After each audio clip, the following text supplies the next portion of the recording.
de que estos tres términos para hablar del misterio, la trascendencia y la inmanencia y la presencia, son todo uno. Hemos hablado de que la trascendencia es lo que está más allá, pero eso que está más allá es lo más íntimo. ¿Sabéis esa expresión tan bonita de San Agustín, ¿no? Que Dios es más íntimo a mi interior que yo mismo. Siendo lo más enorme de todo, luego lo experimentamos en nosotros. Luego vamos a venir a una palabra de San Agustín que también nos va a dar, es muy bonita también.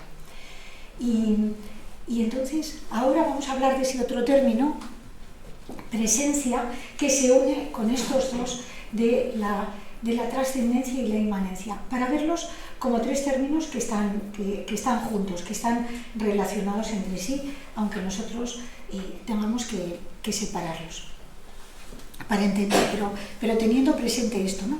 que los tres están unidos. Y aquí voy a poner un ejemplo de presencia. Luego voy a poner uno concreto, porque a veces lo concreto nos ayuda más, pero siempre que no nos quedemos en lo concreto solamente, porque si no otra vez se nos estrecha la mirada.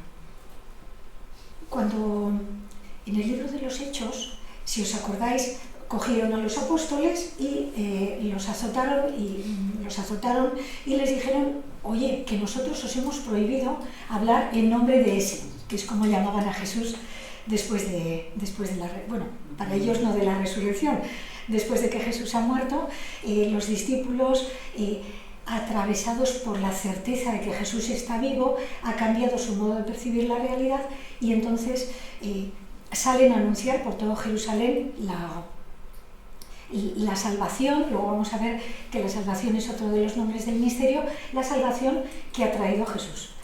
Y entonces los cogen en el Sanedrín, los apresan y los castigan. Y lo que les dicen es eso: os habíamos prohibido hablar en el nombre de ese, y vosotros no nos habéis obedecido. Entonces ellos les dicen que van a seguir hablando, y dicen: salieron contentos de haber sufrido ese castigo por el nombre de Jesús. Aquí vamos a hablar mucho de los nombres, porque el nombre, igual que Dios, estamos diciendo, es un nombre que designa toda una realidad, no es solo un nombre, ¿no? Sino que este nombre, el nombre de Dios, designa toda la realidad de Dios, aunque tengamos que profundizar en ella a lo largo del tiempo. Lo mismo pasa con el nombre de Jesús, por haber sufrido, gozosos de haber sufrido por aquel nombre. Y me quiero detener un momentito aquí para hablar de la presencia. Los cristianos, ni nadie de las personas normales, somos masocas. A nadie le gusta que le den latigazos. Y los discípulos no eran diferentes en esto ni en nada. Pero pasa una cosa misteriosa. Pasa una cosa misteriosa cuando la presencia victoriosa de Jesús se ha impuesto a su espíritu. Y es que saben que esa vida que ha vencido es mucho más que todo. Y eso les produce un gozo que te hace cambiar el modo de mirar lo que venga después. Por ejemplo, los latigazos, ¿sí? Entonces, claro, esto nos dice una cosa. Voy a poner un ejemplito pequeño, pero este es mucho mayor. O sea, el ejemplo es solo para que tengamos como una pequeña referencia, un puente para comparar. Pero voy a poner un ejemplito. Algunas de vosotras, cuando habéis sido madres o padres, pero esto suelen hacer más las madres, creo, pero si habéis sido los padres, estupendo, habéis pasado muchas noches con un hijo que no dejaba de llorar, medio mal durmiendo, mal comiendo, mal viviendo, y no os importaba nada. Y decir: sí, estoy cansada, pero es como que el amor te lleva, ¿no? Y no quiere decir que una no se canse o que no necesite descansar, no estamos hablando de irrealidades, pero te llega el amor, y entonces el cansancio es algo como que viene de ese día y ya está, y no pasa nada. Y esto nos enseña algo muy importante, y es que el sufrimiento, cuando sea físico, como el no dormir, o cuando sea afectivo porque tienes un familiar enfermo o que se muere, o el sufrimiento espiritual, que también se da, es relativo al amor que te sostiene. Primero lo hemos visto en el ejemplo de la madre y ahora lo vemos en el ejemplo del sufrimiento espiritual antes que físico de los discípulos. Porque vemos que cuando dice salieron gozosos de haber sufrido por aquel nombre, lo que están diciendo es: tenemos tanta presencia de Dios dentro que ya nos pueden clavar 7 cuchillos en la garganta, que esto no nos mata la alegría. Porque el tema no es queremos sufrir, sino este amor nos sostiene en el sufrimiento. Y he sido digno de que igual que Él sufrió por mí, yo ahora he podido sufrir por Él. Aquí lo que aparece de fondo es el amor. Esto se ve, ¿verdad? Entonces, cuando pasa esto, que esto no solo les ha pasado a los discípulos, sino que se nos promete a nosotros, en la medida en que vivamos unidos a Dios, pasa no solo que cuando sufrimos decimos Dios me está sosteniendo como para que no me hunda, sino que Dios me sostiene tan amorosamente que no solo que no me hunda, sino que su presencia, que es la palabra de la que estamos hablando, amorosa, me acompaña e ilumina también en mi sufrimiento. Y entonces puedo decir, según el camino de fe que haya hecho, puedo decir, salieron gozosos por haber sufrido por causa de aquel nombre, o un poco menos, pero me siento sostenida y el sufrimiento no me ahoga. ¿Veis lo que digo, verdad? Entonces, Dios, cuando nosotros sufrimos, la fe no solo está ahí para sostenernos en medio de los sufrimientos. Eso es muy bueno y es muy grande que se dé. La fe está para decirnos que Dios está con nosotros. Y entonces sufres de manera que su presencia es tan gozosa que merece la pena lo que te esté pasando. Sé que esto que estoy diciendo es muy grande, pero veis también que nos saca de lo nuestro, o sea, de ese, bueno, lo estoy pasando mal y la fe me ayuda, fenomenal. Pero no es solo que la fe te ayude, es que Dios está a tu lado. Y igual que decimos a veces, decíamos, ahora no sé si se dice, ¿no? Decíamos a veces cuando nos enamorábamos de una persona, le decíamos, contigo pan y cebolla, pues cuando es un gran amor, ¿no? Pues aquí es con Dios pan y cebolla, porque es que solo con lo que me des ya merece la pena vivir, ¿no? Ese gozo de que cuando Dios está con nosotros la vida se ve de otro color y hasta el sufrimiento se relativiza. Y ya digo que esto no se ve desde el masoquismo, sino desde el amor. Se ve, ¿verdad? Sí, un poco. Bien, entonces, cuando hablamos de presencia, primero puede ser una presencia que te acompaña, que te ayuda, que te sostiene, pero también es una presencia que te abraza, que te hace sentir su amor, que te dice que la vida merece la pena con Él, porque es una presencia real. De manera que esa relación que se ha ido haciendo con Dios se va haciendo más rotunda cada vez y Dios se va haciendo la persona más importante de nuestra vida, de verdad, que es lo que tiene que ser. Que es lo que tiene que ser porque Él nos ha creado para amarnos, ¿no?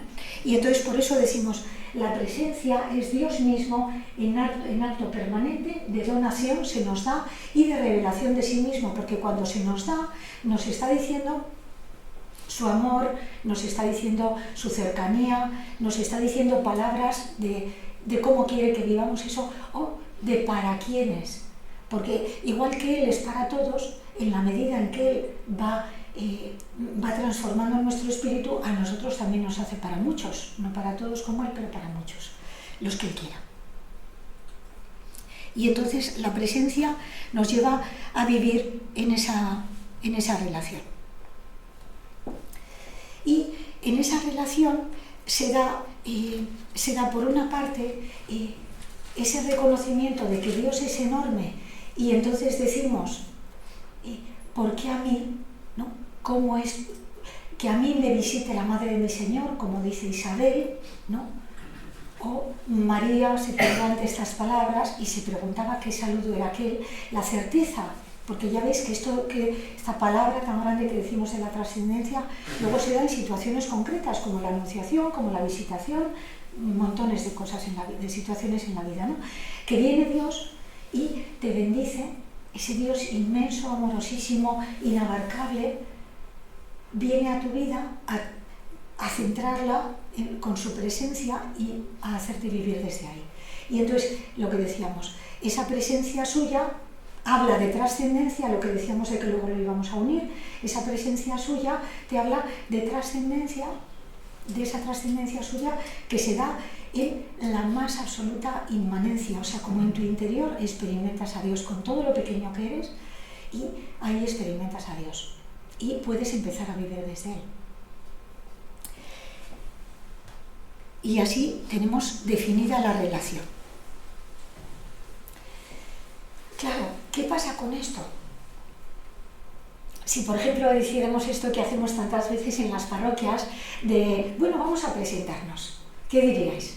Diríais vuestro nombre, hay quien dice si está casada o viuda, o si es soltero, o si es cura, o si es no sé qué, y luego puede decir los años, o puede decir lo que hace. Nos presentamos así, como muy de superficie, ¿no? Y, bueno, pues de alguna manera nos tenemos que entender y así lo hacemos. Pero cuando nosotros venimos a nuestro interior, no es eso lo que nos define, obviamente, sino que lo que nos define es una pregunta. Y esa pregunta, cuando decimos ¿quién soy yo? A veces puede ser ¿para qué estoy en la vida? ¿Para qué me ha llamado Dios a la vida?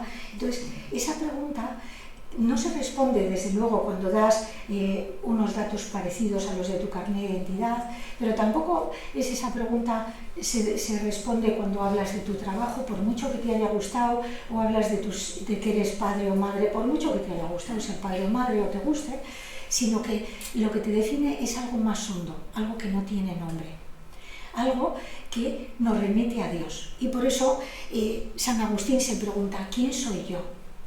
¿Cuál es mi condición? Y solo Dios nos responde a esa pregunta.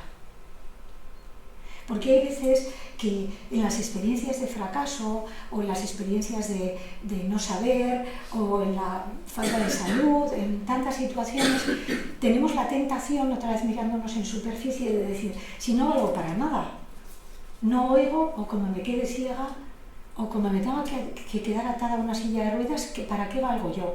Porque identificamos mucho nuestra valía con el hacer. Y sin embargo, el que Dios haya venido a nuestro interior y nos haya dicho una palabra, yo estoy contigo, o te amo, o te he dado un nombre, lo que sea que nos dice, esa, que es nuestra verdad, nos enseña cómo vivir, porque esa verdad está por encima de si tienes salud o estás enfermo, de si tienes amigos o no los tienes, si estás encadenando fracasos o si las cosas te van aparentemente bien, es de otro orden. Y esto también nos remite al misterio, porque también hablamos de Dios como misterio cuando ese Dios misterioso nos nombra y nos revela lo que somos, que además eso que somos en último término nunca se agota. Aquí me quiero detener un momentito nada más para que caigamos en la cuenta de que todos nosotros tendemos a mirarnos a veces por un cierto pudor, a veces porque no nos valoramos bien a nosotros mismos, a veces por miedo a lo que nos vamos a encontrar. Pero nos cuesta nombrarnos desde lo que Dios ha dicho de nuestra vida. Nos nombramos desde lo que dicen los demás. Pues yo soy ama de casa, pues yo soy una persona muy divertida, pues yo soy ayudadora, pues yo soy una persona honesta, ¿no? Nos definimos como desde haceres. Por eso se nos hunde la vida cuando se nos acaban los haceres, que en algún momento se acaban, o por la salud, o porque no le sirve al otro. Y sin embargo, si miramos más hondo, decimos, yo sigo siendo la misma niña limpia que era a los 3 años. Y eso lo tienes para siempre. O yo sigo teniendo la misma pasión por mirar a Dios y quedarme extasiada que tenía toda mi vida. O yo cuando intento ayudar a los demás, lo que intento, me he ido haciendo un camino. Antes igual buscaba reconocimiento, o antes buscaba hacer el mundo mejor.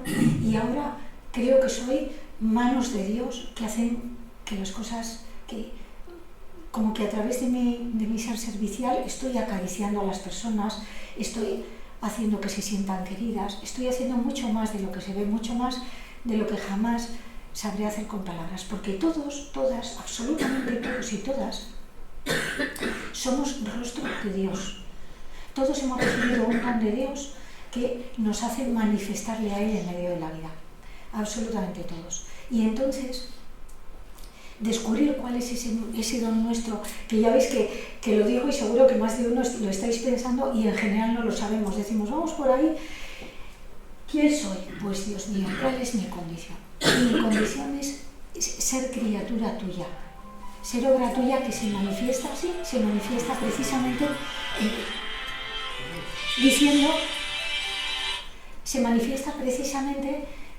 diciendo, dime quién soy para que sea eso que soy, porque Dios nos ha creado y eso no simplemente es que nos puso en la existencia con una serie de capacidades, es que nos puso para ser rostro suyo en medio del mundo, sus manos, su sonrisa, su habilidad, su abrazo, su sabiduría, cada uno una cosa, ¿no? Su alegría, su amor. Y de nuevo pausa. ¿Tenéis alguna pregunta de esto? De la presencia, la inmanencia, la trascendencia. Y si no, estamos en silencio, intentando ver qué de esto me llega a mí en concreto.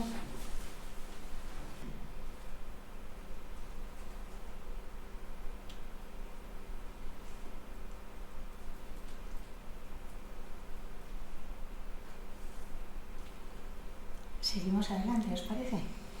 Bueno. Ahora vamos a ver otro aspecto del misterio que es el bien supremo. Si algo decimos de Dios es que es bueno, ¿verdad?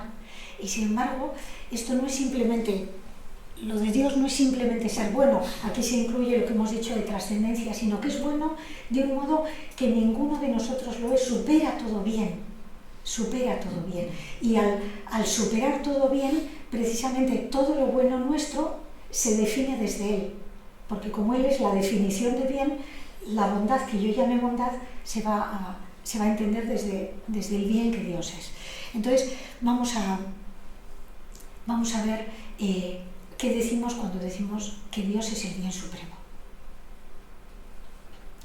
Porque Dios es el bien supremo, aquí decimos, cuando la luz deslumbradora de su presencia, ya hemos dicho que incluimos las notas del misterio que habíamos dicho antes, se dirige a esa faceta central de la persona, que es su voluntad y su deseo. Es decir, cuando Dios, siendo el bien, viene a mi interior, yo deseo ser buena, ser bondad. No solo ser buena de hacer cosas buenas, sino ser bondad, que incluye muchas más cosas, ¿no?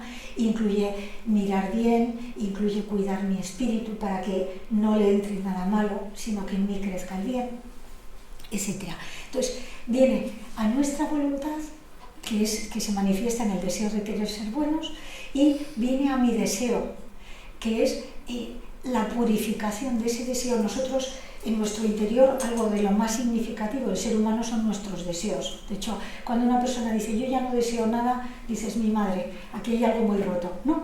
Y en cambio, pero muchas veces nuestros deseos, en nuestro deseo conviven deseos buenos, de ayudar a los demás, o de hacer el bien, o de desear a Dios, conviven con deseos bastante malos y que además muchas veces, y esto es lo peor, se justifican, ¿no? Decimos, ¿cómo no voy a desear que Putin o el Putin de turno, el que sea en cada caso, se muera cuando hace tanto daño a tanta gente? Y dices, pues aquí estás consintiendo que un deseo de muerte conviva con deseos de vida y por aquí mal camino. No es eso lo que Dios, cuando viene a nuestro deseo, pone en él, ¿no? Porque Él nos ha enseñado sed santos. Solo lo puede hacer Él, pero... Entonces, vamos a hablar un poquito de qué es el deseo. Nosotros tenemos deseos de esos que tienen que ver con ahora, por ejemplo, que vivimos en la sociedad de consumo, ¿no? ¿Cuántos deseos de cosas? Luego nosotros decimos, y es que no te llenan, y es que no merece la pena, y es que esto no es lo que importa. Pero a no ser que tengamos una palabra superior a esta, vamos a seguir creyendo que el tener muchas cosas, o el conseguir cosas que deseas, o relaciones que deseas, cada uno en el ámbito de deseo que tenga, que eso es lo único que hay. Pero es que una cosa que vamos a ver es que los deseos, y luego hay otra clase de deseos en favor de la humanidad, deseos de que el mundo vaya mejor, o la lucha por la paz, o la lucha por por hacer que tu familia o tu entorno sean mejores, sean más justos, son deseos que llamamos racionales, ¿no? Que se puede entender que esto es bueno y también ese deseo forma parte de estos deseos humanos. Pero están los deseos de nivel sensitivo, está el deseo racional y luego a otro nivel está el deseo radical. El deseo radical que es el ser humano abierto hacia el infinito, el ser humano abierto hacia Dios. Ese es el deseo radical. Pero claro, ¿cuál es el problema? Que nosotros cuando nos abrimos desde el deseo, muchas veces confundimos, o sea, creemos que esos deseos, por ejemplo, el decir, ahora antes del descanso deseaba tomar un café porque me estaba durmiendo, o tengo ganas de que se junte la familia en Navidad, o esos son como deseos de nivel sensitivo, de nivel racional. Y a veces pensamos que si este es el nivel sensitivo, este es el nivel racional, que el deseo de Dios es del mismo orden. Y no. Este recordatorio lo tenemos que realizar otra vez. Si alguna tenéis el móvil encendido, lo apagamos y ya. Este deseo de Dios es deseo radical y es de otro orden. Es como atravesar un abismo. Y a veces este deseo, la forma de este deseo, para que nos hagamos idea de lo que estamos hablando, a veces lo reconocemos en la mirada de los niños, en lo que nosotros hay de niño, ese deseo de algo, deseo de que te quieran o deseo de que te digan la verdad o deseo de ser bueno, ¿no? Esas miradas limpias en las que el deseo está en los ojos, en los niños, ¿no? Esa mirada como que define a la persona, ¿no? Eso sería lo más parecido entre nosotros, aunque luego hay un abismo, respecto de ese deseo radical que es el deseo de Dios. Entonces, como esto nos cuesta vivirlo, generalmente el deseo de Dios lo apagamos y funcionamos con deseos. Y claro, esto nos mata, porque vivimos del deseo. Y por eso, el reconocer el deseo de Dios en nosotros, por ejemplo, en las palabras, en la escritura, en los textos del Evangelio, en los textos de la Eucaristía, o si vosotros leéis la Biblia a diario, el reconocer ese deseo de Dios por nosotros conecta con el deseo que tenemos nosotros en relación a Dios o en relación a lo que Dios quiere, lo que Dios ha puesto en nuestro corazón. Y ese deseo es de otro orden. Y es tan de otro orden que, porque es de Dios, que es victoria, que es amor, es un deseo que no se apaga. Y pongo un ejemplo para que caigamos en la cuenta de lo importante que es vivir de este deseo. Pongo un ejemplo que habéis dicho en el descanso y que yo creo que recoge la voz que muchas veces es la nuestra, ¿no? Los que sois aquí padres y madres deseáis que vuestros hijos crean y los hijos no creen y ya sabemos y no sé qué. Bueno, pues si deseamos a nivel sensitivo, a nivel racional, lo que digo, es yo quiero que mis hijos crean y entonces deseo que mis hijos, expreso mi deseo, a veces se lo digo a mis hijos, a veces rezo y se lo digo a Dios, pero cuando veo que mis hijos no creen, ¡flum!, me desanimo. Eso es un deseo. Lo propio de un deseo sensitivo o racional es que nace de lo humano y muere con lo humano. Esto puede ser a veces para cosas por las que hemos luchado mucho y que hemos conseguido, ¿no? Yo he luchado mucho porque mi familia estuviera unida y he conseguido que mi familia esté unida. Está bien. Pero luego digo, ¿y ahora qué? Porque lo propio de los deseos meramente humanos es que se agotan, tanto si los conseguimos como si no, con distinto sabor, pero como si no. Y en cambio, si yo digo, he visto cuánto me deseas y cuánto nos deseas, pero cuánto me deseas a mí y por tanto veo cuánto deseas a mis hijos. Y si has puesto en mí el deseo de que pida por mis hijos, de que te pida para que mis hijos tengan fe, estoy segura, eso se llama fe, estoy segura de que tú vas a escuchar mi súplica, segura. Pero claro, como el deseo es promesa de Dios en nuestro corazón, entonces esa certeza de que Dios va a escuchar es lo que nos mueve. y por tanto sabemos que Dios lo escuchará. Y el deseo se está alimentando de la fe. No es un deseo que se quiebre. Y si te mueres y no has visto que tus hijos creen, da lo mismo. A nivel sensitivo igual te arrugas un poco, pero como no vivimos a nivel sensitivo, porque hemos aprendido a vivir de fe, pues entonces sabemos que de esos hijos se ocupa Dios, por los infinitos caminos que tiene. Entonces, vivir del deseo de Dios es vivir de su fidelidad, de sus promesas, de su victoria, de su amor. Mientras que vivir de nuestros deseos es, pues eso, yo me los guiso y yo me los como, que solemos decir. Se ve esto, ¿verdad? Sí. Entonces, cuando decimos que Dios es el bien, es que Dios nos habla como personas y como comunidad, porque no solo nos habla como personas, de ese bien, y entonces nosotros respondemos a su bien con otro bien, que es diciéndole que sí a lo que ha dicho. ¿En qué se traduce, por ejemplo, esto en la parroquia? Pongo un ejemplo, y como no os conozco, nadie dirá, pues es que le han contado esto, nadie me ha contado nada. Entonces, vamos a suponer, por ejemplo, que decís cuando vais a la parroquia, es que qué pocos somos y cada vez menos. ¿Y qué va a pasar con esto? Y esto está proyectando nuestro deseo, que me gustaría que fuéramos más, o nuestro deseo de que la gente crea, porque a veces porque la fe ayuda, o a veces porque a mí me ayudaría que fuéramos más, porque es que me siento la pringada del pueblo, porque aquí ya no somos casi nadie, soy la más joven, etcétera, etcétera. Pero si miramos desde el deseo de Dios, decimos, tú vienes aquí cada día a celebrar la Eucaristía con nosotros. Tú eres el que sigue llamándonos a nosotros, y quién sabe si a través de nosotros a otros, no lo sabemos, pero para eso hay que creer en ti y ver lo que haces.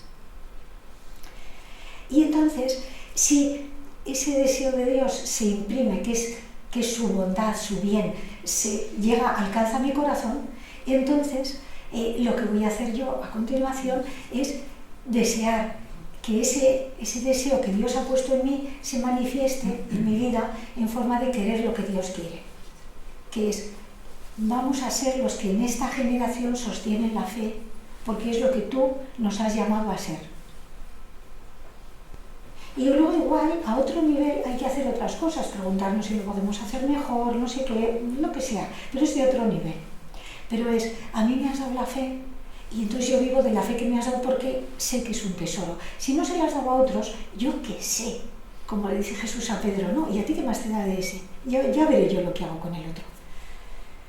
Y entonces es ese bien de Dios el que empieza a imprimirse en nuestras acciones, y nuestra vida está reflejando el bien de Dios. Y eso habla de que el deseo de Dios, de yo estaré con vosotros todos los días, no lo dice solo de la Iglesia, lo dice de todos los seres humanos, yo estaré con vosotros, se está traduciendo en mí en esa fidelidad, en ese bien, en ese responder al deseo de Dios con mi deseo de fidelidad.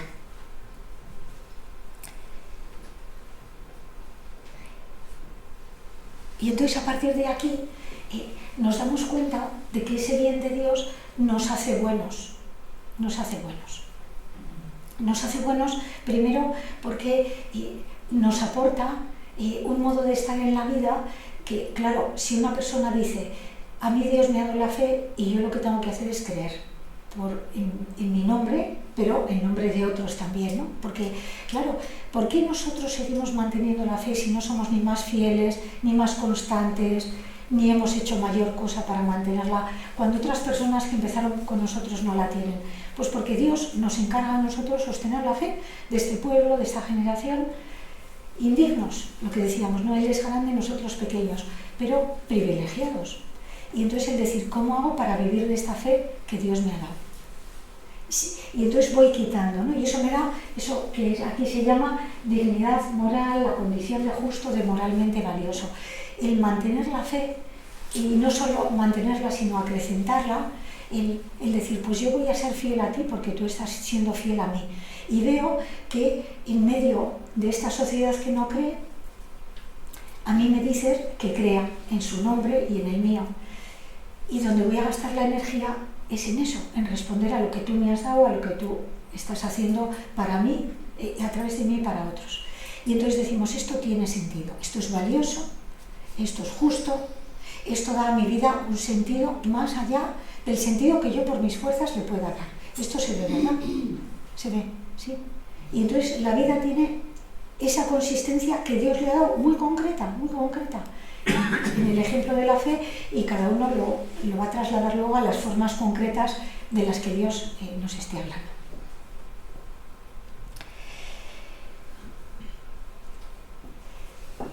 Y ahora vamos a ver la siguiente nota del misterio, que es ver el misterio como belleza soberana. Ya veis que el misterio, por una parte, el misterio es esa realidad que nos sobrepasa y que a la vez reconocemos eso, trascendente, superando todo lo nuestro e inmanente en lo más íntimo de nosotros, en lo íntimo de la realidad, porque a Dios lo reconocemos en todas las dimensiones de la realidad.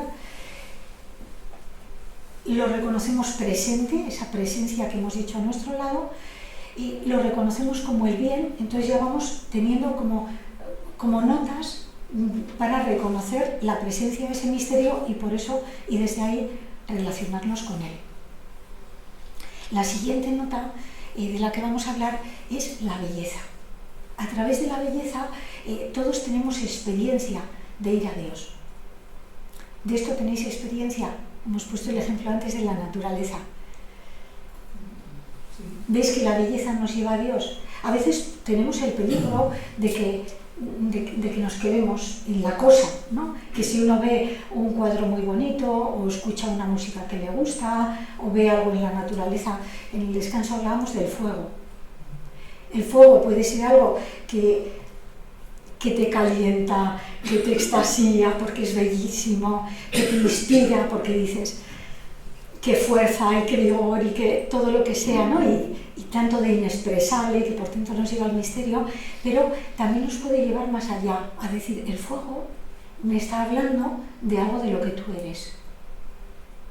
No es que lo veamos siempre que queremos, sino cuando el Espíritu lo inspira en nosotros, pero el caer en la cuenta de que las cosas son capaces de hablar de Dios porque todas son criaturas suyas, nos lleva a que a través de esa belleza que nos maravilla podamos ir a Dios. Y aquí tenemos una palabra de San Agustín, esta sí la vamos a leer, que nos habla preciosamente de esta belleza y que nos hace y que expresa muy bien esta tensión entre esa belleza que es trascendente y a la vez está en las cosas, pero está más allá de las cosas. Lo voy a leer porque él lo expresa muy bien. Primero, San Agustín, esta frase la conocemos todos, dice: tarde te amé, hermosura tan antigua y tan nueva, tarde te amé. Y luego sigue diciendo: pero ¿qué es lo que amo cuando te amo? No una belleza material, ni la hermosura del orden temporal. No es el resplandor de la luz amiga de los ojos. No la suave armonía de melodías y canciones, ni la fragancia de flores, perfumes y aromas. No el maná ni la miel, ni miembros gratos a los abrazos de la carne. No, nada de eso amo cuando amo a mi Dios. Y, sin embargo, cuando le amo, es cierto que amo una cierta luz y una voz, un perfume, un alimento y un abrazo. Luz, voz, perfume, alimento y abrazo de mi ser humano interior, donde mi alma está bañada por una luz que es capaz al espacio, donde oye una música que no arrebata el tiempo, donde respira una fragancia que no disipa el viento, donde gusta comida que no se consume comiendo, y se posee estrechamente un bien tan delicioso que por más que se goce y se sacie el deseo, nunca puede dejarse por fastidio. Esto es lo que amo cuando amo a mi Dios. Aquí se habla de la belleza, se habla de la presencia, se habla de la trascendencia, de la inmanencia, del bien. ¿Queréis comentar alguna de las cosas que habéis visto aquí? Porque os ha gustado seguro, ¿verdad? ¿Comentamos un poco entre todos?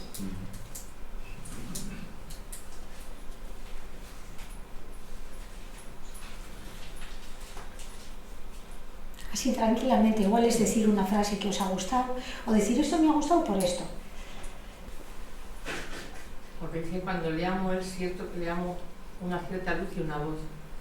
Digo yo, si no estamos a veces con demasiadas luces alrededor como para reconocer la suya. Eso es. Entonces, sí. Es difícil a veces, y luego el sentir también, que lo confundimos con como que tiene que ser que la oración y todo esto sea sentir sí. a nivel sensorial. Sí, y eso de sentir a veces nos hace trampa, ¿verdad? Claro. Porque decimos, no he sentido, Dios debe estar lejos, o enfadado conmigo, o no quiero, porque yo quería eso. Como no siento nada, pues... Como no siento nada, Dios, sí. Y luego, a ver, has dicho que es una cierta luz y una cierta voz, y luego has dicho, es difícil. Entonces, esto de es difícil, a ver, por ejemplo, os voy a poner un ejemplo, cada uno que lo traslade luego a lo que quiera, ¿no? Pero algunos de vosotros sabéis mucho del campo, por ejemplo, porque habéis trabajado toda la vida en el campo.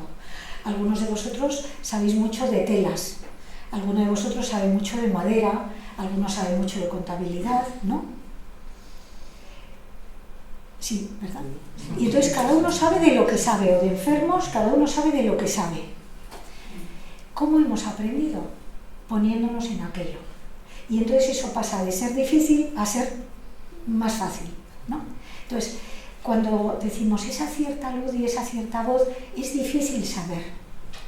Y entonces yo os propongo, cuando esa cierta luz, que igual puede ser de Dios pero no lo sabes, o esa cierta voz puede ser de Dios pero no lo sabes, algo que nos podemos preguntar es, ¿cómo haré para saber si esta cierta luz es de Dios o es un cuento y no me va a dar más? ¿Cómo haré para saber si esta cierta voz es de Dios o es un cuento y la tengo que rechazar? Entonces, hay un modo de saberlo, hay varios. Uno es aprender a discernir, súper importante. En todo es importante saber discernir. En todo decimos saber qué es verdad y qué no lo es que eso. Y hay otro modo que son los hermanos. Es decir, pues esto que es tan importante, a ver si entre todos sabemos si es verdadero o no. Y otro es el acompañamiento, tener una persona que te ayude a hacer esa lectura de lo que es bueno, de lo que no, para que puedas seguir lo que es bueno, porque como no... Entonces, hay caminos. Y luego nuestra propia experiencia de escuchar, esto me ha hecho bien, esto me dura a lo largo del tiempo, lo de Dios dura, y en cambio el otro se pasa. Lo de Dios nos hace crecer en el bien, y lo malo, aunque pareciera bueno al principio, se pasa. Entonces, el decir, tengo que aprender cuál de estas ciertas luces es de Dios y cuál no. Pues ahí hay camino también para seguir creciendo. He sentido una experiencia fuerte y reciente con una enferma que tenía Alzheimer y cuando me hablaba, pues bueno, nos transmitíamos. Hablamos alto, ¿le oís bien? Pero cuando dejó de hablar, pues su propia mirada, yo veía a Dios ahí, porque es el que no te puedas comunicar ya hablando, pues te limita mucho. Pero yo tuve una experiencia muy, muy hermosa de esas miradas que ella me dirigía, ¿no? Y que incluso pues cuando le cantaba el canto este famoso de me has mirado a los ojos sonriendo, has dicho mi nombre, fue lo último que hizo, ¿no? Antes de morir, que me miró y sonrió, y para mí eso fue, vamos, una experiencia de Dios como puedo tener en cualquier momento. Y entonces, y dices, esto, si es de Dios, que en principio, eso tú estás diciendo, es de Dios. ¿En qué notamos después que es de Dios? En que pasando el tiempo esta experiencia nos sigue alimentando, no se muere con ella, sino que luego vuelves y dices, aquí Señor me hablaste, y por tanto sigo reconociendo tu presencia en esto. Y eso nos vuelve a alimentar a veces en momentos difíciles, a veces en momentos en que queremos alimentar el amor, y en la certeza de, o a veces que le estamos diciendo a Dios, es que no me dices nada, y de repente te acuerdas y dices, si me dijiste esto que me sigue dando vida, ¿no? Entonces aprendemos a relacionarnos con Dios a través de esas experiencias. ¿Alguna otra cosa más que veáis?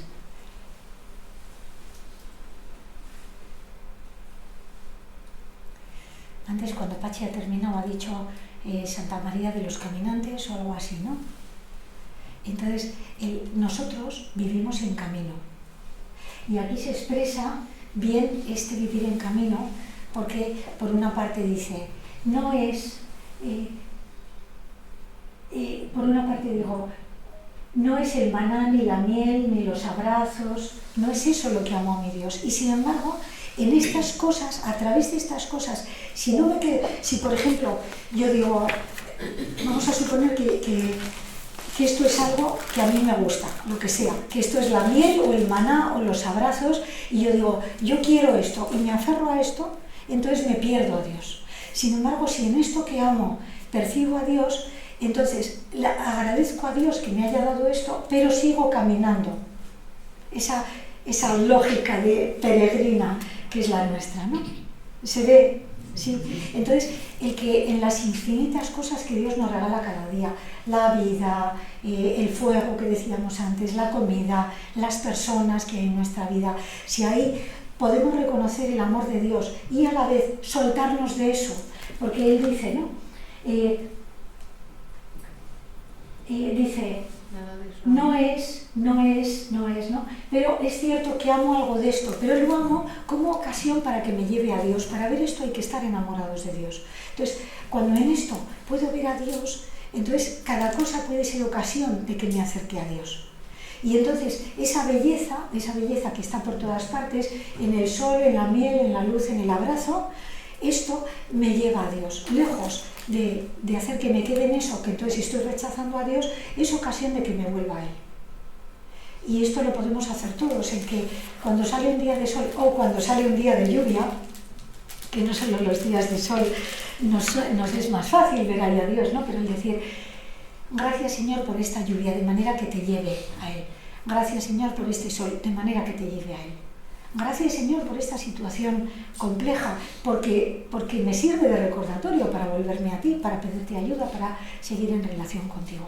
Pues de esa manera, toda esa belleza que hay en nuestro mundo no es ocasión para ir a Dios. De tal manera que, porque todo lo que nos ha dado es para que estemos en relación con Él. Y entonces la belleza nos maravilla, nos extasía, nos hace alabar, pero no nos quedamos enganchados en ella. Y cuando hablamos de belleza, hablamos por supuesto de obras de arte bellas o de la naturaleza, pero belleza también son los momentos en la vida que nos gustaban. ¿Sabéis? Decir, a mí me gustaba cuando vivían mis padres porque hacían que la familia no sé qué. Y dices, aquello fue belleza, pero no te quedes en aquello, porque Dios está caminando contigo ahora que tus padres murieron. Y entonces ahora, ¿qué belleza se te está dando? ¿No? ¿Sabéis cómo Goelet dice? Atiende a los días de tu juventud antes de que lleguen aquellos años de los que digas, no me gustan. Pues en Jesús hemos aprendido que todos los días están atravesados por su amor y por tanto en todos nos podemos encontrar con Él. Esa es la belleza que encontramos en la vida, en todo. Igual cuesta un poco enlazar los momentos esos, ¿no? Que antes has vivido tal y luego, sí. Y luego igual algún día te das cuenta de que todo está relacionado desde el camino que dices. Sí. Pero igual falta el unir todo y decir qué me está diciendo. Sí, eso es.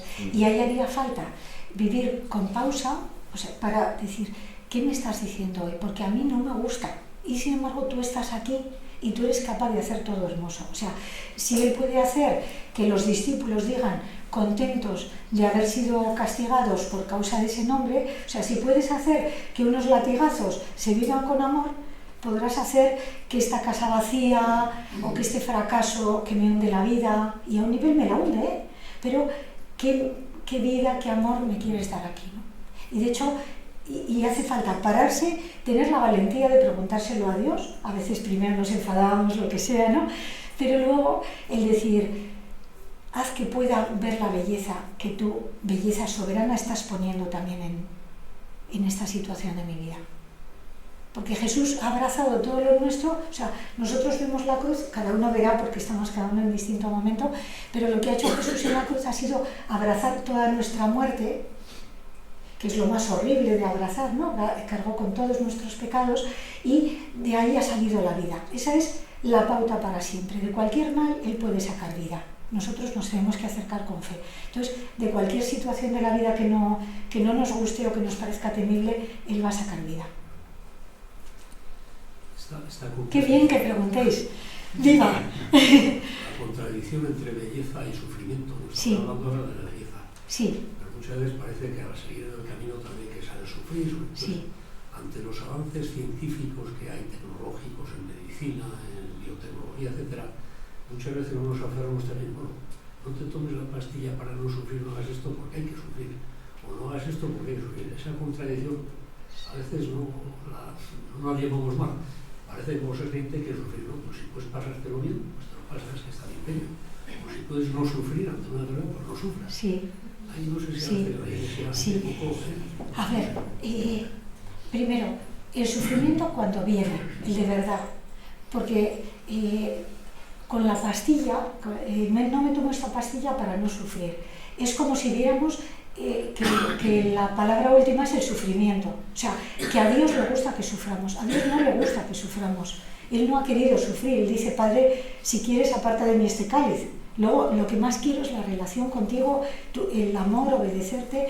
Pero Él no ha querido el sufrimiento, ni para nosotros, que ha pasado curándonos y enseñándonos, o sea, que es todo lo que te abre a la vida, ni en Él. Pero el sufrimiento no es tan temible como para evitarlo, si es que es por un bien mayor.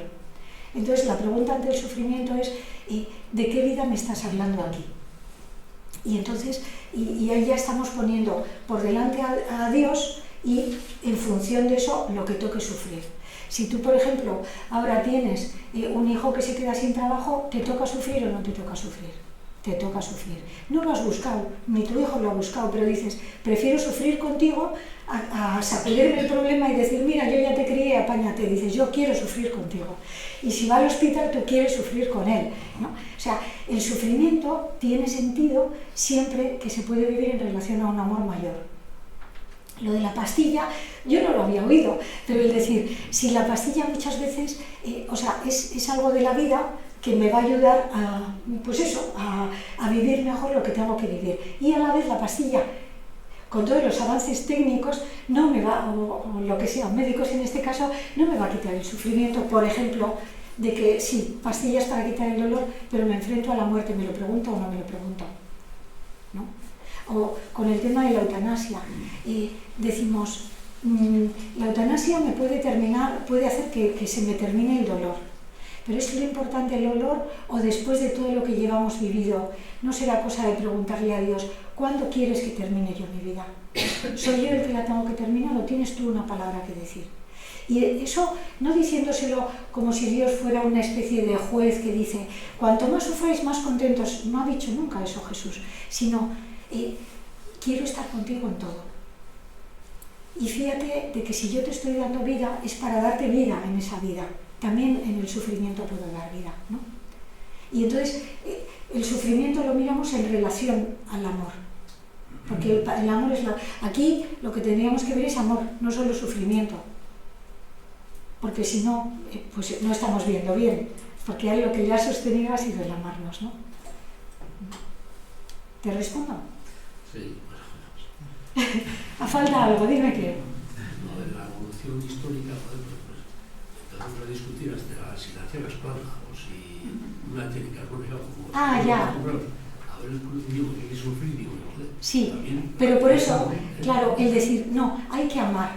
Y entonces, mira, Teresa de Jesús decía una frase que vale para muchas cosas, ella lo empieza diciendo para la oración, pero vale para todo, que es lo que más os moviere a amar en su lenguaje antiguo, lo que más os mueva a amar, eso hace. Entonces, si tú dices, o sea, tú ahora agarras lo que sea que te toque, el trasplante o la pastilla o el hijo, y dices, ¿qué me hace amar más? Y entonces hago eso. ¿Habrá que pasar por el sufrimiento? Pues igual sí, o no, porque hay veces que dices, esto no me toca, de verdad, o sea, después de haber pedido luz a Dios, esto no me toca, y no me toca sufrirlo, porque esto no, lo que sea, el sufrimiento no es la última palabra, sino el amor. ¿Ahora sí te he respondido? Bueno, pues damos gracias a Dios. Entre esto y que has dicho que no nos gusta ser masoquistas. No, nada. Además, también pienso una cosa, no sé si vosotros, que no os conozco, pero en general dices, con un Dios que es amor, que es alegría, ¿cómo es que tenemos tan poca alegría, joder? Que es que parece mentira, o sea, dices, somos amados todo el rato, todos, pero nosotros parece que nos enteramos y nos tendría que notar, ¿no? Entonces, nada de masoquismo, sino de agradecimiento, de alegría, de rendición. Bien. ¿Alguna cosa más de esto? Bueno, una cosa que vamos viendo es que todo lo del misterio luego se aplica a la vida, porque todo el rato estamos poniendo ejemplos, no es una cosa teórica de, belleza soberana, sino que luego, en lo anterior, ¿no? Se concreta en la miel, en el abrazo, en la comida, en lo que sea, ¿no? Y así con todo. Entonces, aquí precisamente de lo que hablamos es de una belleza que se reconoce en medio de la vida, pero que te lleva más allá de la vida. Que todo lo que ha sido creado por Dios nos tiene que llevar más allá a Él, ¿no? Y ahora vamos a hablar del misterio como salvación. Porque si hay algo que caracterice a las religiones y a la nuestra, es que todas las religiones hablan del anuncio de una gran alegría. Lo vamos a empezar a decir ahora en el Adviento, ¿no? La gran alegría que nos ha venido en este niño, que es la alegría que ritualmente cada año volvemos a celebrar, es de todo el año, pero nosotros la celebramos en un tiempo porque nosotros vivimos en el tiempo. Y entonces, esta alegría, que lo es para nosotros, es la que queremos anunciar a los demás. Y cada cual verá cómo la anuncia, pero ese deseo de que decíamos antes de la fe, ¿no? De que otros vean, de que ojalá se encontraran con Dios y pudieran experimentar la alegría, la vida, el consuelo y el sentido que daba mi vida a Dios, ¿no? Claro, entonces caemos en la cuenta de que algo que nos trae ese encuentro con Dios es salvación, que Él viene a la vida, que Él cuando ha aparecido en nuestra vida nos ha salvado. A uno le ha salvado de la tristeza, a otro le ha salvado del sinsentido, a otro le ha salvado del encerramiento en sí mismo, a otra, ¿no? Entonces, que hemos experimentado la salvación de Dios. Y por eso, como que nos sale decir, oye, pídele ayuda a Dios, o rézale si no sabes rezar, pero prueba, yo te enseño cómo, y verás que la vida se ve distinta, ¿no? De eso va lo de reconocer el misterio como salvación. Entonces, la salvación la experimentamos de bastantes maneras. Primero, en los relatos fundantes de las religiones. Una cosa que nos pasa a nosotros y nos estorba un poco es que sabemos tanto de Dios que a veces ya no nos dice nada. Pues, por ejemplo, cuando escuchemos en la misa de Nochebuena o de Navidad, no sé cuándo es, que dice, os anuncio una gran alegría, os ha nacido un niño que será nos quedamos así, planos. Hemos oído la gran alegría y decimos, pues chico, sí, la del año pasado. Y sin embargo, y en cambio luego vamos a ir a comer y vamos a decir, qué bueno está este cordero, o qué bien te ha salido el pastel de no sé qué. Y dices, algo tengo mal, no aquí, sino aquí, si me da más alegría el cordero que el anuncio de la gran alegría. Y eso no quiere decir que no te tenga que alegrar el cordero, ¿no? Lo que decías tú. No que no te tenga que alegrar el cordero, sino que el cordero te alegre por la gran alegría que estamos celebrando. Y eso es tener el corazón en su lugar, alegrándose más por lo que importa y menos por lo que no importa. Y este anuncio de salvación, que son los relatos fundantes de ahora hablamos del Adviento y la Navidad, pero lo mismo hablamos de Pascua, lo mismo recorremos la vida de Jesús, los llamamos relatos fundantes porque nos explican cuál es nuestra vida cuando la vivimos orientada a Dios. Porque en Jesús está todo lo que necesitamos para vivir. Luego, los ritos actualizan la salvación y la conceden.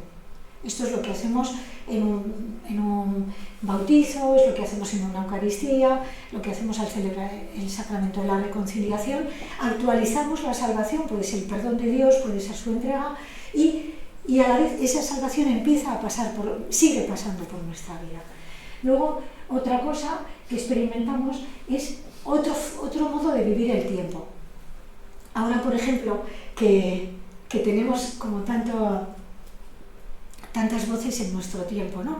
Y ahora, por ejemplo, dentro de poco que vamos a celebrar la Navidad, y no sé quién te dice, el otro día unos niños me dijeron, ¡Feliz Halloween! Porque eso sé por qué digo feliz Navidad. Y entonces, claro, vivimos en una sociedad donde lo mismo vale Halloween que la Navidad, que lo que sea, y entonces el decir, y eso me ayuda a decir, a ver, igual soy la única en mi edificio o en mi manzana que dice feliz Navidad, pero no es, jo, qué mal yo, o qué horror los otros que no se enteran, pues si no se enteran Dios sabrá por qué, es entre Dios y ellos, sino que lo que sé es que a mí se me ha dado decir y vivir feliz Navidad y lo tendré que vivir en mi nombre y en el de los otros. Pero para mí el tiempo tiene una coloración especial, que es, en este tiempo, sobre todo, celebramos a Dios. O en este tiempo ordinario que lo llamamos, vivimos la vida cotidiana con Dios. O en este tiempo recordamos que el sufrimiento no es la última palabra, sino que el amor de Dios ha vencido sobre todo sufrimiento de nuestra vida. De tal manera que viviendo en una sociedad, la que vivimos, para nosotros el tiempo tiene otro color. Y tenemos que aprender a vivir ese otro tiempo en medio del tiempo. Y entonces vamos viviendo la vida desde estas realidades que para nosotros son salvadoras. Y por eso, y aquí hacemos la experiencia de que Dios, que es el centro de esa vida religiosa, de esa vida cristiana, es no solo el dispensador de la salvación. Dios no solo es el que me ha dado su palabra, Dios no es solo el que está en esta celebración, en este sacramento, Dios no es solo el que camina a mi lado, sino que Dios, al dárseme a través de todas las realidades, al darse en esas realidades, se me está dando a mí mismo. Lo más grande es que a través de estas realidades recibimos a Dios. A eso lo llamamos salvación, a que Dios mismo se entrega. Y entonces, claro, la vida es una vida, eso, salvada, que se vive con esa certeza de agradecimiento, de sobrecogimiento, de maravilla. Esto no significa que esto lo vivamos ya, pero el ser conscientes de que Dios se nos entrega así y dices, veo signos de esta salvación, pero no es que viva siempre de esta salvación, o no es que, y es que yo no la puedo mantener, pero me abro a que Dios lo haga de manera que haga de mi vida esa historia de salvación que se convierte en salvación para otras personas. Y decía que aunque no lo vivamos, sí que es importante, uno de vosotros antes ha dicho, porque esto es lo importante de verdad, esto es lo importante de verdad, y todos lo sabemos. Y entonces el decir, igual no lo vivo del todo, igual me lleva la vida a vivirlo del todo, pero por lo menos voy a hacer lo posible para que hagas que esta vida mía sea eso, sea respuesta a esta palabra que me estás diciendo, visibilización en mi vida de esto que pones en mi corazón, de estos deseos, de esta belleza, de esta alegría, de este sí, de esta entrega, de este llamarte para vivir contigo el sufrimiento, etcétera, etcétera, ¿no? Y entonces ese misterio enorme de una realidad que nos sobrepasa lo vamos viviendo desde Dios que nos habita desde dentro. Y esto es lo que venía a deciros. ¿Tenéis alguna pregunta más? Ya terminamos, que ya tenemos la hora, pero si tenéis alguna pregunta, ya habéis visto que las que habéis hecho nos enriquecen mucho.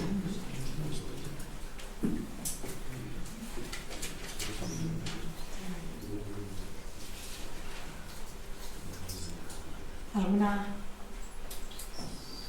Esto de que somos un ser necesitado de salvación y que peregrinamos para conseguirla, no sé hasta qué punto la conseguimos o se nos da como un don. Sí, o sea, que no es un sí, eso es. Hay veces que los verbos, efectivamente, no es conseguirla, es recibirla. Lo corregiré. Sí.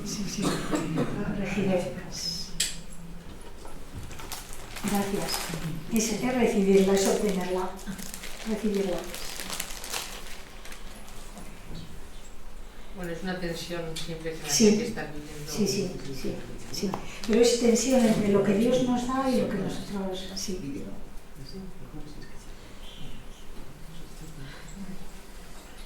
¿Alguna otra cosa? ¿Pregunta o...? Es todo para meditarlo mucho. Sí, eso es. Para intensificarlo. Sí. Y que nos haga vivir con Dios, ¿no? Que eso es lo grande. Qué bien. Bueno, pues muchas gracias. Que vaya bien.